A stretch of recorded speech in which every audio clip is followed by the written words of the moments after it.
It was supposed to be a peaceful weekend. It's just me, a few close friends from my old military unit, and a barbecue out at my cabin in the woods. No stress, no drama, just smoke from the grill and stories around the fire. But all that went sideways. The moment a couple of guys in security uniforms showed up, flashing fake badges and claiming to be some kind of HOA enforcement. Problem was, I don't even live in an HOA. At first, we thought it was some kind of joke. I mean, who drives all the way out to a private cabin just to shut down a barbecue? They said we were breaking noise rules and that we weren't authorized to be there, despite the land being fully in my name. The way they talked, how they carried themselves, something just felt off. They weren't real cops, but they sure acted like they wanted us to think they were.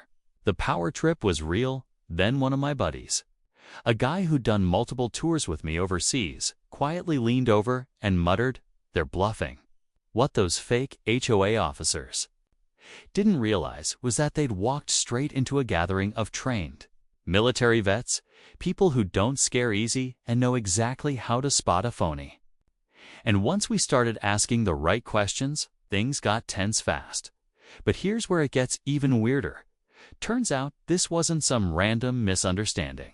Someone from the actual HOA in the nearby subdivision had tipped them off. Why? Well, that's a whole other mess. And trust me, when you find out who it was and why they really wanted to shut down our BBQ, your jaw's gonna hit the floor. Let's just say these fake cops picked the wrong backyard to invade. Stick around, because what happened next turned a quiet cookout into something that felt like a tactical standoff. And it wasn't long before someone was calling for backup. So there we were, standing in the middle of the woods, smoke from the grill still drifting in the air, as these self-appointed HOA enforcers tried to throw their weight around. They kept talking in circles, throwing around terms like community standards and restricted use zones, which made no sense because, again, this cabin sits outside the HOA boundaries, always has. I built this place as a getaway, a retreat from the rules, the traffic, and especially the noise of suburban life. But lately, ever since that new development started creeping up the road, the lines have been getting blurry. A bunch of folks from that new neighborhood tried to form a volunteer HOA board, and apparently they've been a little too eager to extend their oversight. At least that's what the county clerk hinted when I asked about it last month. But I never thought it would come to this. People showing up in fake uniforms, trying to shut down a quiet gathering on private land. The guys with me that day weren't just any friends. These are men I trust with my life. We've been through situations overseas where we didn't know if we'd make it out.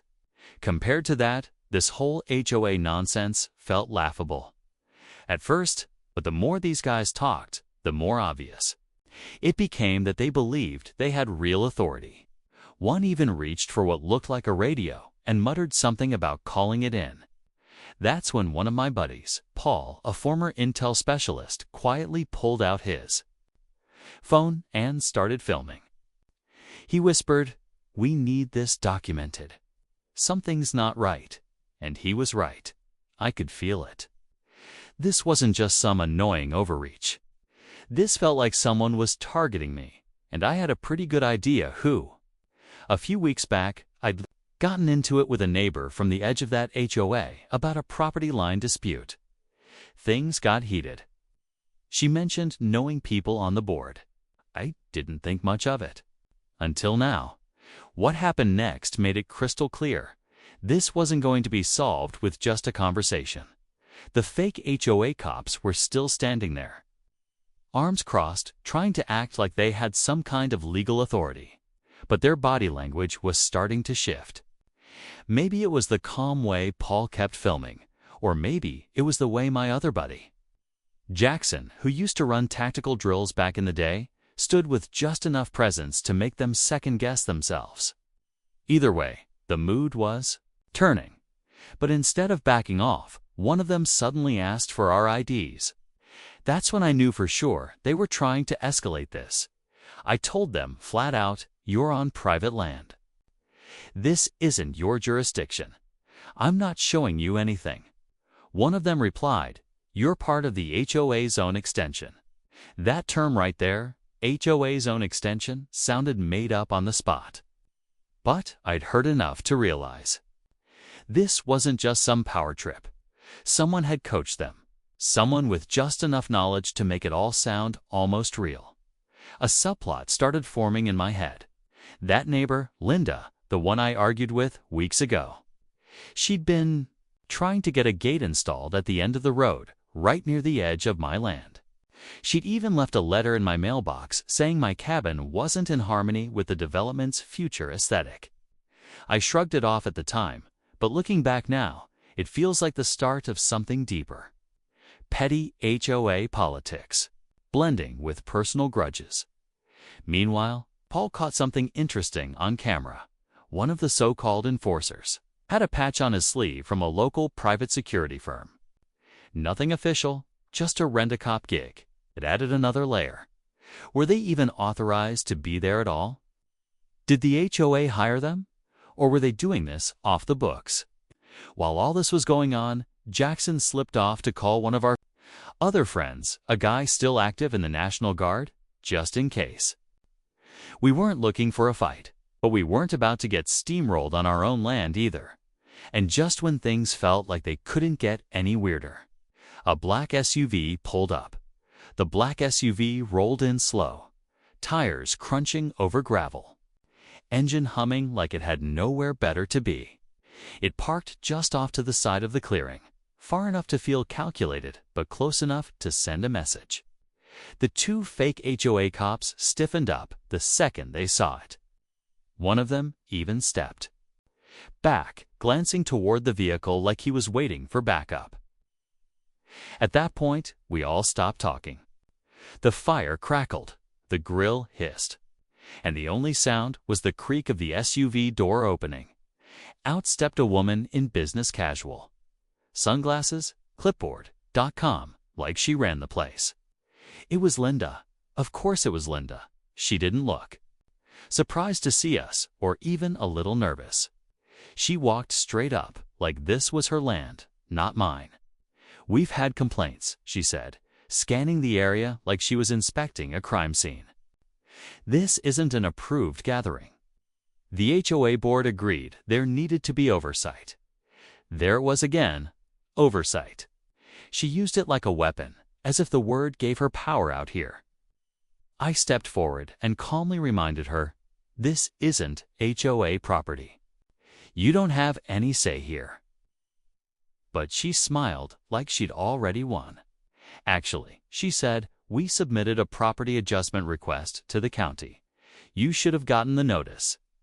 This entire area may fall under jurisdiction. Soon, now things were making sense. This wasn't just a grudge. It was a setup. She was trying to absorb surrounding land into their HOA territory, and our cabin, our space, was standing in her way. This BBQ wasn't the problem. Paul whispered to me, she's trying to provoke something. Make it look like we're the threat. Jackson, now posted behind the cabin with a better view of the road, radioed in quietly through our walkie system, another vehicle coming in, not marked. The tension snapped like a rubber band pulled too far. We were being surrounded. Not by law enforcement, but by people playing pretend, using HOA politics as cover. And that's when we knew they weren't backing down. The second vehicle crept up the same gravel path, slower than the first. No markings, no plates on the front, just tinted windows and a low idle. Jackson stayed behind the tree line, watching every move, while Paul kept recording from the edge of the deck. The rest of us were frozen in place, trying to keep calm but fully alert. Something about this felt too organized, too rehearsed. And that's when the twist hit. The new vehicle wasn't with Linda or the fake HOA enforcers. It was someone else entirely. Out stepped a man in a sharp suit, definitely not HOA, and definitely not local. No badge, no introduction, just a clipboard and a stack of papers. He walked straight past Linda without acknowledging her, which threw her off immediately. She tried to step in front of him, asking who he was, but he just said, "This is a private matter," and kept moving. That's when I noticed the county seal watermark on the top of his paperwork. He turned to me and said, "Are you the property owner?" I nodded, still cautious. "You may want to take a look at this." He handed me a copy of what looked like a preliminary land reassessment notice. At first, I thought it was a joke, but it had my name, my parcel number, and a pending motion to rezone the area for community infrastructure expansion. It wasn't just about HOA control anymore. They were trying to get the land reclassified, which would open the door to new roads, utilities, even forced easement. That's when the full picture started coming together. Linda wasn't working alone. She'd looped in someone from the county, or at least someone with access to the paperwork. This whole BBQ incident wasn't random. It was a test run to see if we'd react. If we pushed back too hard, they could paint us as aggressive. If we didn't push back, they'd slowly chip away until the land was no longer ours. Paul leaned in and said, "This isn't just HOA politics anymore. This is a land grab. And the worst part, the clock was already ticking." I stood there holding the rezoning notice, heart pounding, trying